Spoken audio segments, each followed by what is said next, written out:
I just did a video on why I'm going to be skipping the Z6iii and sticking with my Nikon ZF and my Nikon Z6ii versus picking up a Z6iii, and actually got some pretty passionate responses to that, so figured I would talk a little bit more about the Z6ii, the ZF, and how I feel about those in comparison to the Z6iii, and why I'm ultimately skipping on it, but a few of the things that are kind of tempting about it. So I'll talk about some Z6iii features as they relate specifically to the Z6ii in case you only have a Z6ii and are considering upgrading from this camera. And then I'll talk about them separately for the ZF because to me it's a bit different to upgrade from the Z6ii to the Z6iii. I think it's a much bigger gap in the type of specs that you get. And I think it's a little bit harder to justify the upgrade from a ZF, but that's just my opinion and I'll give you some of the reasons why I feel that way. I made some notes which I'll be referencing right here, and first I'm going to talk about the Nikon ZF and how it relates to the Z6iii. So the things that the Z6iii has, which the ZF doesn't, that would be actually attractive to me are having that 4K 60 uncropped. Again, it's a nice to have. I don't really need that feature that much, but it would be a nice thing to have. And if they were the exact same price, I would definitely see the allure to having uncropped 4K 60. The other thing that the ZF has, the Z6ii also has this. It's just only the ZF that doesn't have it. It's the type of card slots. It's the CF Express. I think it's CF Express Type B. You might want to check that. But those cards are so fast, and getting the video, especially getting video off those cards when it's 4K and there's a big block of it, I mean, it's a noticeable difference. And then the last thing is just the ergonomics. Again, the CF Express and the ergonomics are both things that the Z6ii already have. So that's why I can kind of speak on that, but it would be nice, like I love the ZF ergonomics, but it would be nice to have these kind of ergonomics. The way you get to the card slot is a little more convenient. The battery compartment's separated down here, and it just feels a little bit more like made to work with this camera. So that is something I would appreciate, but again, it's not a huge deal to me. Now, some of the things that I specifically don't care about that the Z6iii has, 6K RAW, I just don't care about that. Like, I'm not gonna use 6K RAW, so if you disagree with me on that, then we could just agree to disagree because I don't want or need 6K RAW. The EVF, I'm not gonna say that there is no benefit to having a better EVF, but I'm more than happy with the EVF that's in the ZF and the Z6ii, so for me, that's not a major selling point. And along that lines, everything else that I didn't already mention, if it's the screen or whatever it is, I just, when looking through the spec sheet, nothing else really stuck out to me. It was the 4K 60 being uncropped, having that CF Express card slot, that is nice. And then just having more natural modern ergonomics is something that's kind of nice to have. Although, that being said, the ZF ergonomics are fun in their own way, so that's not a straight up win. It's just like, I could see the appeal to having that in the Z6iii. So speaking about the Z6ii specifically and what would be worth it in the Z6iii as an upgrade, there's quite a bit more. Now, two of the points I brought up before, the CF Express card slots, that's already in here. The ergonomics, I mean, they look basically the exact same, so I don't think that's gonna be there, but I mentioned the 4K 60 being uncropped when I was talking about the ZF.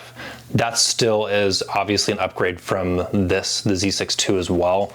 I think the ZF and the Z6ii have the exact same sensor. As far as I can tell, they're the exact same, so the way the sensor reads out is very similar for the video specs. Now, the things that would be a substantial upgrade going from a Z6ii to a Z6iii, a lot of them, it's the same thing that you get from going from a Z6ii to a ZF. And that is how I justified buying a ZF, is because when that camera came out, I saw a lot of the stuff the ZF had and I was like, man, I actually really do want that coming from a Z6ii. And specifically having like really improved autofocus, I can tell you firsthand, the ZF autofocus it's not even comparable. It's way better than the Z6ii autofocus. So if all I had was a Z6ii, that alone would almost justify the purchase going into a Z6iii. Having the log footage, I just said that I don't care about RAW. I mean, I don't care that much about RAW because I have log. If I didn't have log at all, then having log and raw would be a pretty big upgrade from just having, you know, pre-built in basically, you know, picture profiles that are baked into your video. So if I already have log, I don't care that much about raw. But if I don't have either, then I would kind of care about that upgrade. The thing that the Z6ii has that neither the ZF or the Z6iii have is that 30-minute recording limit. I don't run into 30 minutes that much, but it's a nice thing to know that you can go as long as you want. And if I had only a Z6ii, having no recording limit would be a big upgrade. Again, when you go into a ZF, you get that same benefit. So for me, it doesn't feel like much of an upgrade now that I have a ZF. The other thing that's kind of a nice to have for me specifically is the flip screen versus the tilty screen. The ZF has the flip screen, which means it can like flip out and it can tilt both ways. The Z6ii has this tilt screen. So the ZF and the Z6iii have a similar style of screen, and it's good for filming yourself, but I just kind of in general prefer that style of screen. I just like it, so that's an upgrade for me specifically. You may hate that, so that's pretty subjective, obviously. And the other thing that the Z6ii doesn't have that both the ZF and the Z6iii has is better IBIS. This has IBIS, so it's not the strongest point to bring up, but the ZF does have notably better IBIS than this camera does. It seems like the Z6iii has the exact same IBIS as the ZF. So it should be pretty clear that to me, it would be really easy to justify the upgrade from a Z6ii to a Z6iii if all you had is a Z6ii. But to me, it's much less of an easy upgrade to make to go from a ZF to a Z6iii, because my biggest complaint with the Z6ii was that autofocus, and honestly, that was the biggest thing. And then as far as it being a video camera goes, having a 30-minute recording limit and having no type of log or raw or anything like that, that felt like a pretty big limitation. So to me, it was a really easy decision to upgrade from the Z6ii to the ZF. And somewhat obviously, it would also be an easy thing to upgrade from a Z6ii to a Z6iii. Now, the harder question in there is if you already have a ZF and you were thinking about getting a Z6iii, can you justify that? For me, it's kind of obviously a no. I already made a whole video on that and you can go check that one out, but I don't think the features that are there in a Z6iii justify an upgrade for my use case. I'm not that serious of like a video, I don't do commercial video work. If you need 6K RAW, then obviously you and me have different use cases, so you can kind of feel that out for yourself. But I would also estimate a lot of people, you know, they really over-exaggerate their needs in a camera, and even 4K 60 uncropped is something that's nice to have, and I can understand wanting that. But for me personally, I know I use that once in a blue moon. I don't really need that, and it's definitely not worth an extra $500 just to have uncropped 4K 60. So I think it's worth being realistic about what you actually need. Even if you're buying a camera, you don't have either one.